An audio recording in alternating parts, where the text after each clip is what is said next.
Magandang umaga mga tiga-Agri TV, mga suki ng Agri TV. Welcome to the 28th AgriLink.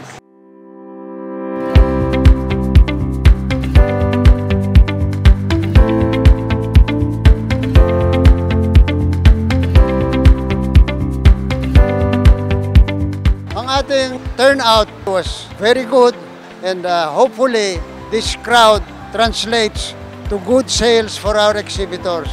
Hindi makabenta ang exhibitors kung walang crowd. And ang crowd naman hindi babalik-balik kung wala silang nakikita mga magandang makukuha, matututunan. Additional to last year, meron tayong agri booth, meron tayong retail booth. So meron rin nadagdag na booth ng mga young farmers at may awarding yung mga nag-present sa young farmers. So this is to encourage younger people to go into agribusiness. Kailangan mapabata natin yung edad ng mga nasa agri. Kailangan agriculture has to be more competitive versus the other countries. So we need younger people that can upgrade the technology and the enthusiasm that we presently have. My journey started during the pandemic in 2021 sa 5 square meter space ko sa apartment. Even though maliit siya na space, I was able to convert it into an edible garden that grows different kinds of vegetables. And I was able to grow 100 leafy vegetables like lettuce, bok choy, strawberry. That's the advantage of parang utilizing urban farming to grow food in the city. I actually filmed my journey in that small space and then I uploaded it on TikTok and that video went viral, and that's actually how Urban Farmer TV started. So now our goal is to build a digital platform composed of thousands of videos on how to grow food in any space. I would like to say thank you for AgriLink for organizing this kind of event. This is actually a beneficial event for us to parang know the latest in gardening or farming and see the amazing innovations that we have in agriculture here in the Philippines. Gusto kong pasalamatan yung mga 30 co-organizers ng FRLD sa AgriLink. Itong mga co-organizers nito ang tumutulong mag-anyaya sa mga miyembro nila na dumalo sa AgriLink at saka sila rin na nag-i-indicate kung alin mga exhibitors ang kanilang gustong makita. So yun naman ang aming iniimbita na maging exhibitors. Merong mga innovations na pwede nila magamit at nakakahanap sila mga bagong produkto o sistema na innovation para mapaangat yung kanilang enterprise.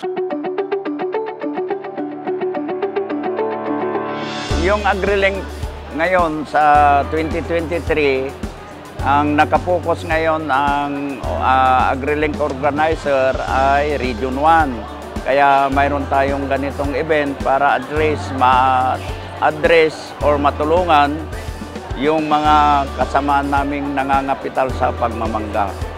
At maipakita din namin yung mga pre-process from Region 1, kagaya ng product ng Mango King, product ng Pangasinan Tropical Fruits, at naipromote namin dito sa AgriLink na 2023. Sa AgriLink organizer, maraming salamat dahil Region 1 ang na-focus sa AgriLink ngayon.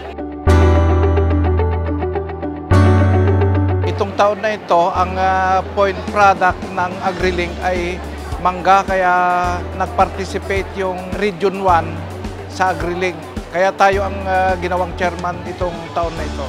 Ang magandang outcome nito, nasabi namin yung mga problema sa pagmamangga at hopefully malaking tulong ito sa ating pagmamangga, hindi lang sa Region 1, kung hindi sa buong Pilipinas. Nagpapasalamat ako dito sa Foundation for Resource Linkage and Development at saka sa Department of Agriculture, sa mga exhibitor at lahat ng mga nag-participate dito sa AgriLink.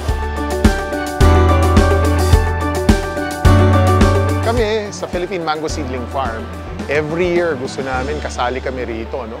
Kasi ito yung nagiging venue to share the information, share the good news of mango farming. No? And more importantly, this is a platform para maibahagi natin yung tamang pagmamangga sa mga gustong pumasok sa negosyo ng pagmamangga. No? Kasi ang mangga is considered one of the key high-value products, no, na pinopromote ng Pilipinas. Kaya ito dapat isa sa mga produktong dapat pinapagtibay natin, pinapalakas natin. Kasi meron tayong laban kumpara sa mga kalaban natin sa ibang mundo. No? Thank you for visiting this year's AgriLink. Dami yung information makukuha, dami yung connections, learnings na makukuha. So every year, bisitahin po natin yung AgriLink.